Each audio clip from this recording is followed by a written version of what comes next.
আমরা আমাদের লাস্ট ক্লাসে ফাইন্যান্সিয়াল মার্কেটের একটা অংশ মানি মার্কেট পড়েছিলাম, অর্থাৎ যেখানে শর্ট টার্মের জন্য কোনো সিকিউরিটিকে ইস্যু করা হয়, অর্থাৎ উইদিন 1 ইয়ার, যার ম্যাচুরিটি পিরিয়ড। যদি সেটা লং টার্মের জন্য করা হয়, দ্যাট ইজ মোর দ্যান 1 ইয়ার, সেটাকে পড়ে যায় হচ্ছে ক্যাপিটাল মার্কেটের আওতায়। আজকে আমরা ক্যাপিটাল মার্কেট পড়ব। ক্যাপিটাল মার্কেট আবার দুটো ভাগে ভাগ করা যায়, তার দুটো অংশ, একটা প্রাইমারি মার্কেট আর একটা হচ্ছে সেকেন্ডারি মার্কেট। প্রাইমারি মার্কেট মানে যখন কোনো সিকিউরিটিসকে নতুনভাবে ইস্যু করা হয়, নিউ সিকিউরিটিস যে মার্কেটে ইস্যু করা হয় তাকে প্রাইমারি মার্কেট বলা হয়। বিভিন্ন ধরনের financial institution, non banking financial institutions এখানে প্রাইমারি রোল প্লে করে। আর যখন এক্সিস্টিং সিকিউরিটিস, কোনো কোম্পানি বা কোনো কর্পোরেটসের এক্সিস্টিং সিকিউরিটিস যে মার্কেটে কেনা বেচা হয় তাকে বলা হয় secondary market. Secondary market mainly comprises of stock market আর স্টক এক্সচেঞ্জ। এই প্রাইমারি এবং সেকেন্ডারি মার্কেট এর আবার দুটো করে ভাগ, একটা হচ্ছে ডেপ্ট মার্কেট, একটা হচ্ছে ইকুইটি মার্কেট। এই ডেপ্ট মার্কেট এবং ইকুইটি মার্কেটের মধ্যে তফাৎ কি? ডেপ্ট মার্কেট হচ্ছে অনেকটা লোন টাইপের, অর্থাৎ কেউ কোনো বন্ড বা সিকিউরিটি ইস্যু করলে সেই সিকিউরিটি বা বন্ডটা যিনি কিনবেন একটা নির্দিষ্ট সময় পর তিনি একটা নির্দিষ্ট হারে টাকাটা ফেরত পাবেন। দুজনের মধ্যে, ইস্যুয়ার এবং ইস্যুই, তাদের মধ্যে এই রকম একটা চুক্তি হয়। এইবার সেটা সিকিউরড হতে পারে, আনসিকিউরড হতে পারে। বিভিন্ন ধরনের বন্ডে বিভিন্ন ধরনের রিস্ক থাকে, এটাকে বলা হয় ডেপ্ট। এখানে কোম্পানির লাভ বা কোম্পানির অংশীদারিত্ব কিছুই থাকে না যিনি ডেপ্ট মার্কেটে ডেপ্ট ইনস্ট্রুমেন্টকে কিনছেন। But in case of equity market it relates to share holding of the company issuing the bond or security. Equity মার্কেটের কোনো ইনস্ট্রুমেন্টের মাধ্যমে কেউ যদি কোনো একটা সিকিউরিটি কেনেন তাহলে তিনি সেই কোম্পানির একটা অংশীদারিত্ব বা শেয়ার পেয়ে থাকেন। অর্থাৎ যদি কোম্পানির যে প্রফিট হয় তাহলে তিনি প্রফিটেবল, যদি কোম্পানির লস হয় তাহলে তিনি লস, অর্থাৎ তার যে আমানত বা তার যে ইনভেস্টমেন্ট সেটা তিনি লস করবেন নির্দিষ্ট হারে কোম্পানির লসের ওপর, এবং যে হারে প্রফিট বা যে হারে লস হবে তার ক্যাপিটালও সেই হারে গেইন বা লস করবে। বেশ, এবার আমরা বিভিন্ন term related to capital market পড়ব। প্রথম, গভর্নমেন্ট সিকিউরিটিস বা গিল্ট এজেড সিকিউরিটিস। গভর্নমেন্ট সিকিউরিটিসের একটা পার্ট আমরা মানি মার্কেটে পড়েছিলাম, যেটা আমরা বলেছিলাম ট্রেজারি বিল। ওটা short term instrument, maturity period within 1 ইয়ার, সেই কারণে ওটা মানি মার্কেটের অংশ ছিল। আমরা বলেছিলাম এটা একমাত্র সেন্ট্রাল গভর্নমেন্ট ইস্যু করতে পারে। Apart from this treasury bill, central government can issue government bonds and dated securities. এরাও সভরেন বন্ড বা সভরেন সিকিউরিটিস, অর্থাৎ এখানে কোনো রিস্ক অফ ডিফল্ট নেই, এবং রিস্ক অফ ডিফল্ট না থাকার কারণেই একে বলা হয় গিল্ট এজেড সিকিউরিটিস। কেন্দ্রীয় সরকার বা central government treasury bill as well as government bond or dated securities issue করতে পারেন। But in case of state government can issue only government bond and dated securities but cannot issue treasury bill. Government bond and dated securities issued by the state governments is known as state development loan.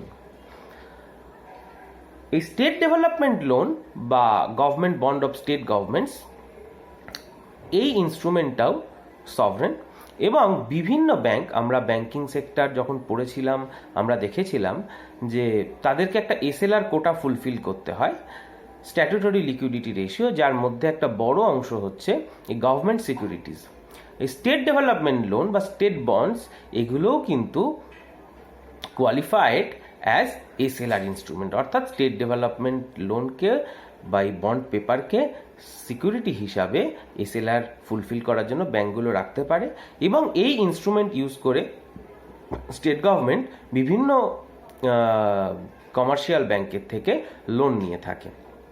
শুধু তাই নয়, আমরা জানি এই government securities beyond SLR কোটা তাকে sell এবং পরবর্তীকালে repurchase করে ফ্রম আরবিআই এই ব্যাঙ্কগুলো লোন নেয়, শর্ট টার্ম লোন, যাকে বলা হয় রেপো মেকানিজম। এই রেপো মেকানিজমের মাধ্যমে যে বন্ডগুলোকে আরবিআইকে বিক্রি এবং পুনরায় সেগুলোকে কিনে নিতে পারে বিভিন্ন কমার্শিয়াল ব্যাংক, তার মধ্যে কিন্তু এই স্টেট বন্ড বা স্টেট ডেভেলপমেন্ট লোনও অন্তর্গত। এরপর আমরা দেখব ডেভেলপমেন্ট ফাইন্যান্সিয়াল ইনস্টিটিউশন। ব্যাংকের পাশাপাশি বিভিন্ন ধরনের ফাইন্যান্সিয়াল ইনস্টিটিউশন বা নন ব্যাংকিং ফাইন্যান্সিয়াল ইনস্টিটিউশনসের কথা আমরা জানি। এই ডেভেলপমেন্ট ফাইন্যান্সিয়াল ইনস্টিটিউশন আর of special category of institution, যারা বিভিন্ন ক্ষেত্রে, যে ক্ষেত্রে রিস্ক রয়েছে সেই ক্ষেত্রে লোন প্রোভাইড করে for the development or economic development of the country, এবং they are backed by government. এদেরকে মূলত, অর্থাৎ এই ডেভেলপমেন্ট ফিন্যান্স ইনস্টিটিউশনগুলোকে মূলত দুটো ক্যাটাগরিতে ভাগ করা যায়। একটা হচ্ছে অল ইন্ডিয়া বা ন্যাশনাল লেভেল, এবং দ্বিতীয় ক্যাটাগরি হচ্ছে রিজিওনাল লেভেল। অল ইন্ডিয়া বা ন্যাশনাল লেভেল যে ডেভেলপমেন্ট ফিন্যান্স ইনস্টিটিউশন, তার আবার মূলত চারটে ক্যাটাগরি। প্রথম ক্যাটাগরি হচ্ছে term lending institution. Term lending ইনস্টিটিউশনের মধ্যে আছে IFCI, IDBI, IDFC, IIBI. Industrial সেক্টরে বিভিন্ন ধরনের লং টার্ম লোন প্রোভাইড করে থাকে এই ইনস্টিটিউশনগুলো ফর দ্য ইন্ডাস্ট্রিয়াল ডেভেলপমেন্ট। পরের ক্যাটাগরিতে থাকবে বিভিন্ন রিফিন্যান্স ইনস্টিটিউশন। রিফিন্যান্স ইনস্টিটিউশনগুলোর মধ্যে আছে নাবার্ড, সিডবি, এনএইচবি। এরা বিভিন্ন ধরনের স্পেসিফিক ক্ষেত্রে, যেমন নাবার্ড হচ্ছে এগ্রিকালচারাল ক্ষেত্রে, SIDBI small industrial and development bank small ইন্ডাস্ট্রির ক্ষেত্রে, এবং এনএইচবি বা ন্যাশনাল হাউজিং ব্যাংক হাউজিং সেক্টরে রিফিন্যান্স করে থাকে। অর্থাৎ বিভিন্ন ফাইন্যান্সিয়াল ইন্টারমিডিয়ারিজ যাতে এই সেক্টরে যারা কাজ করছেন তাদেরকে রিফিন্যান্স করতে পারেন, সেই কারণে তাদেরকে রিফিন্যান্স করে থাকেন। রিফিন্যান্স মানে যে হারে তারা লোন নিয়ে থাকবে, সেই লোনটা সঠিক সময়ে তারা যদি রিপে করতে পারে, তাহলে ইন্টারেস্টের হারকে কমিয়ে দেওয়া অর ইন্টারেস্ট সাবভেনশন, এবং পরবর্তীকালে আবার লোন দেওয়া। Third category sector specific institution. Exim bank যে এক্সপোর্ট এবং ইম্পোর্টের ক্ষেত্রে লোন প্রোভাইড করে থাকে, এবং হাটকো বা হাউজিং সেক্টরে যে লোন প্রোভাইড করে থাকে। এছাড়া আছে investment institution, LIC, GIC, UTI etcetera. Regional ইনস্টিটিউশনগুলোকে নিয়ে আলোচনা করছি না। আমরা নেক্সট ক্যাটাগরিতে চলে যাচ্ছি, merchant bank or investment bank. Merchant bank আর ইনভেস্টমেন্ট ব্যাংক আদার্স কমার্শিয়াল ব্যাংকের থেকে অপারেশন একটু আলাদা। যখন বড় কোনো কর্পোরেট কোনো সিকিউরিটি ইস্যু করে বা ফ্লোট করে পাবলিকের জন্য, এই ব্যাংকগুলো সেখানে একটা ইন্টারমিডিয়ারি হিসাবে কাজ করে পাবলিকের থেকে সেই টাকা বা সেই ইনভেস্টমেন্ট নিয়ে ব্যাংক যে ইস্যু বা যে সিকিউরিটি ইস্যু করে থাকে সেই ইস্যুতে ইনভেস্টের ব্যবস্থা করে থাকে। ডিরেক্টলি বা রেগুলার পাবলিকের সাথে অন্যান্য ব্যাংক বা কমার্শিয়াল ব্যাংক যে ধরনের কাজ করে, এরা সেই কাজ করে না। এরা মূলত ইনভেস্টমেন্টের কাজ করে। যখন কোনো কোম্পানি কোনো সিকিউরিটি ইস্যু করছে, সেই সিকিউরিটির যে টাকা, সেই টাকা পাবলিকের থেকে তুলে সেইখানে, অর্থাৎ সেই কোম্পানিতে ইনভেস্ট করাই মার্চেন্ট বা ইনভেস্টমেন্ট ব্যাংকগুলোর মূল কাজ। মিউচুয়াল ফান্ড খুব পরিচিত টার্ম। টিভিতে, নিউজ পেপারে আমরা প্রায়শই মিউচুয়াল ফান্ডের বিভিন্ন রকম অ্যাড দেখি, এবং যার নিচে ছোট্ট করে লেখা থাকে মিউচুয়াল ফান্ড আর subject to market risk. Mutual fund কি? মিউচুয়াল ফান্ড হচ্ছে একটা বিশেষ ধরনের ফান্ড যেটা কন্ট্রোল করেন বিভিন্ন ধরনের ফান্ড ম্যানেজমেন্ট এক্সপার্টসরা। ফান্ড ম্যানেজমেন্ট এক্সপার্টসদের মাধ্যমে কি হয়, বিভিন্ন মানুষের থেকে টাকা বা ইনভেস্টমেন্ট নেওয়া হয়, এবং সেই ইনভেস্টমেন্টগুলোকে কোনো একটা পার্টিকুলার কোম্পানি বা কোনো একটা পার্টিকুলার শেয়ারে ইনভেস্ট না করে বিভিন্ন শেয়ারে according to the jurisprudence of that fund management expert বিভিন্ন স্টকে সেগুলোকে ইনভেস্ট করা হয় to face maximum benefit.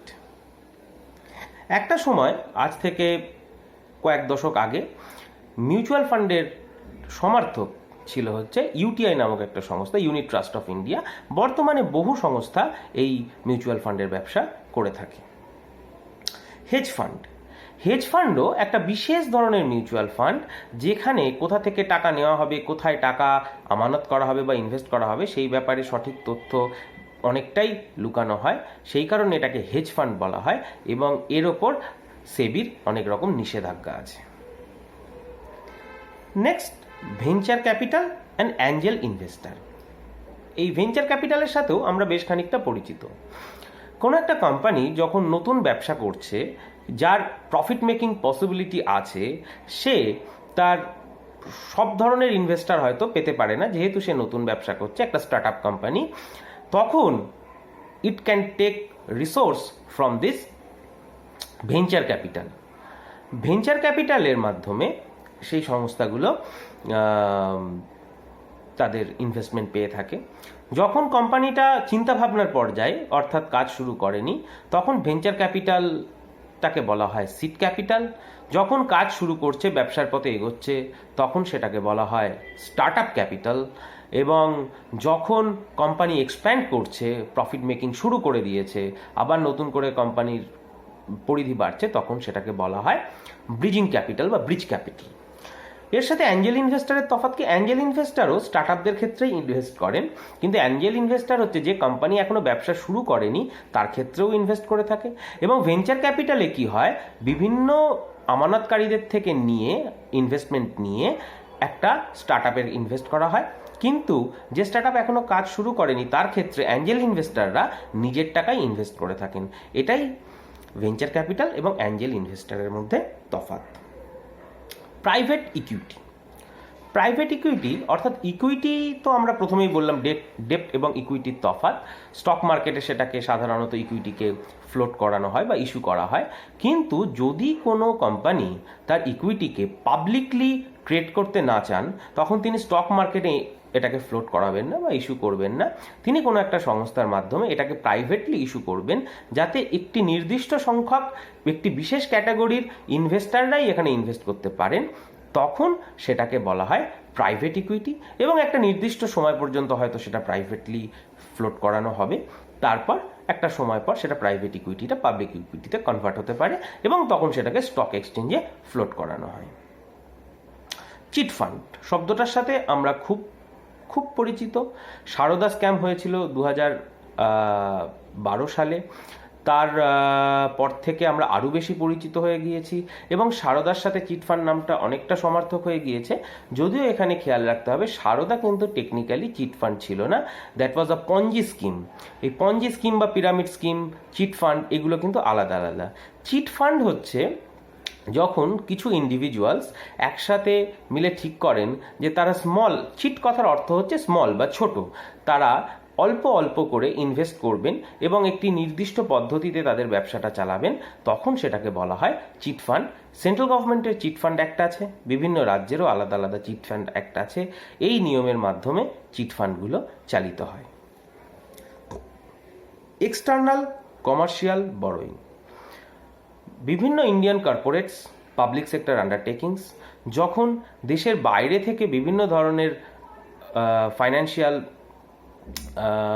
Assistance, ঠিক অ্যাসিস্ট্যান্স বলবো না, লোন নিতে চান, তখন তাদের ইনস্ট্রুমেন্ট হচ্ছে এক্সটার্নাল কমার্শিয়াল বরোয়িং। এটা ঠিক স্টক এক্সচেঞ্জের মতো নয়, এটা অনেকটা লোন নেওয়ার মতো এবং একটা নির্দিষ্ট ইন্টারেস্টে এটা নেওয়া হয় এবং নির্দিষ্ট ইনভেস্টার্সদের মাধ্যমে, এবং নির্দিষ্ট সময় পর সেটা টাইম ম্যাচিওর করলে সেটাকে আবার রিপে করতে হয়।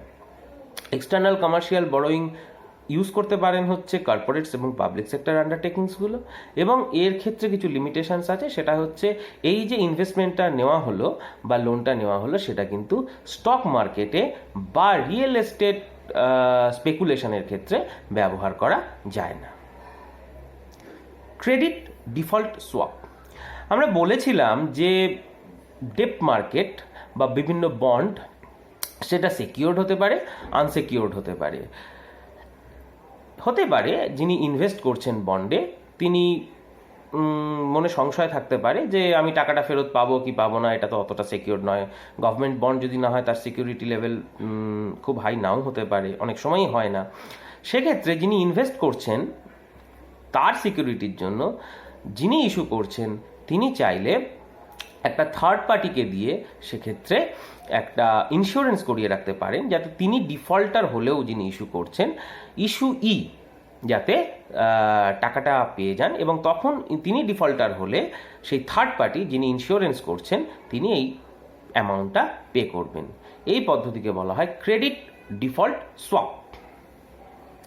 Last, IFC, rupee bond or masala bond.